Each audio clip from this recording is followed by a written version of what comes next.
April 20th, 2015 from the Times Union Center in Albany, New York. It was WWE Monday Night Raw. In the main event, we had the WWE World Heavyweight Champion Seth Rollins taking on Dolph Ziggler, the show-off, the show stealer. And this is a pretty good match. Dolph Ziggler was nailing him with everything but the kitchen sink. He was hitting him with elbow drops and drop kicks. He hit him with a vicious DDT, almost got the 2. Well, he got the 2, he almost got the 3. Seth Rollins was responding right back, giving it right back to him.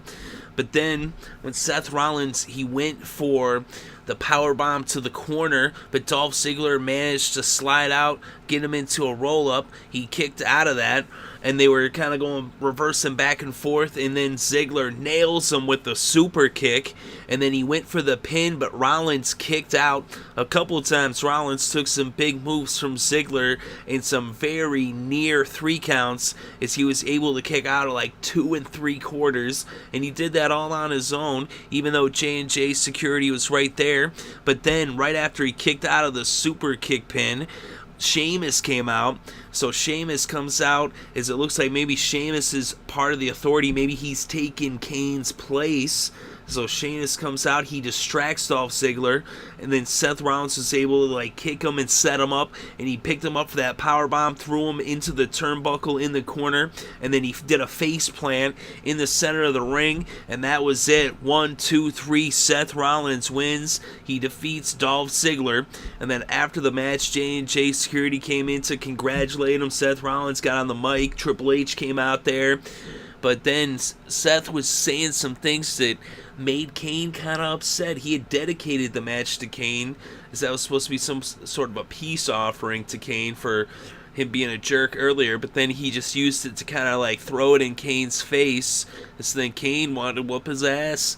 So Kane started coming out, and then Seth Rollins had them lower the cage. He's like, lower the cage, lower the cage. Like, he didn't want Kane to be able to get at him. He thought he was going to be safe in the cage, but at the last second, who slips into the cage right underneath? It's this Viper, the Apex Predator, Randy Orton, RKO out of nowhere. Seth Rollins tried to run away, but he got him. He got the RKO as he had promised at the opening of the show.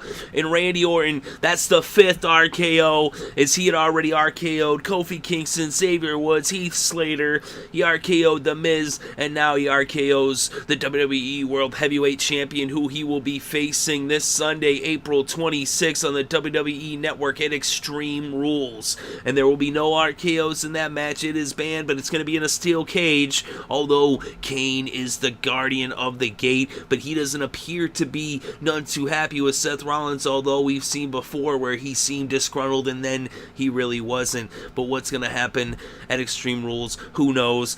Randy Orton was holding the championship. You know he wants it. He's hungry for it. He wants to be the champion again. He's been the champion before. Will he retain this? Will he reclaim this title? Or will Seth Rollins retain the title? Let me know what your thoughts and opinions are. What did you think about Seth Rollins versus Dolph Ziggler? I thought it was a really good match. I liked seeing that action back and forth. I think Seth Rollins and Dolph Ziggler are 2 of the top superstars in the WWE right now, and they had an excellent match. I thought it was really good back and forth, definitely entertaining, good to see, very competitive. Let me know what your thoughts are on that match and what you thought about it. I didn't like Sheamus coming out there, but hey, these things happen, and you know that's just how it goes. But let me know what you thought about Sheamus's interference. Although Seth Rollins, he'd already kicked out of everything Dolph Ziggler had to give him before Sheamus came out, although Sheamus's distraction did lead him to like turn in the tide and getting the momentum to his corner as he was able to open up some offense, and then he got the pin soon thereafter. Like I said, let me know what you think, and let me know what you think about Randy Orton giving out his 5th RKO and getting Seth Rollins in the ring with the steel cage dropped. I thought that was a nice touch. I thought it was pretty awesome. I thought they did a really good job with this Raw heading into Extreme Rules. I know I'm excited for Extreme Rules. It's one of my favorite pay-per-views of the year. I like it when it gets extreme. Let me know, what do you think? Do you like Extreme Rules? Do you like the way they set it up going into Extreme Rules with the final Raw going into the pay-per-view? Of course, we still got SmackDown coming up Thursday, but this is the real big push. So let me know what you think about that. Are you excited for Extreme Rules? Who do you think is going to win, Randy Orton or Seth Rollins? Let me know in the comments section below. Thank you for listening. It is appreciated.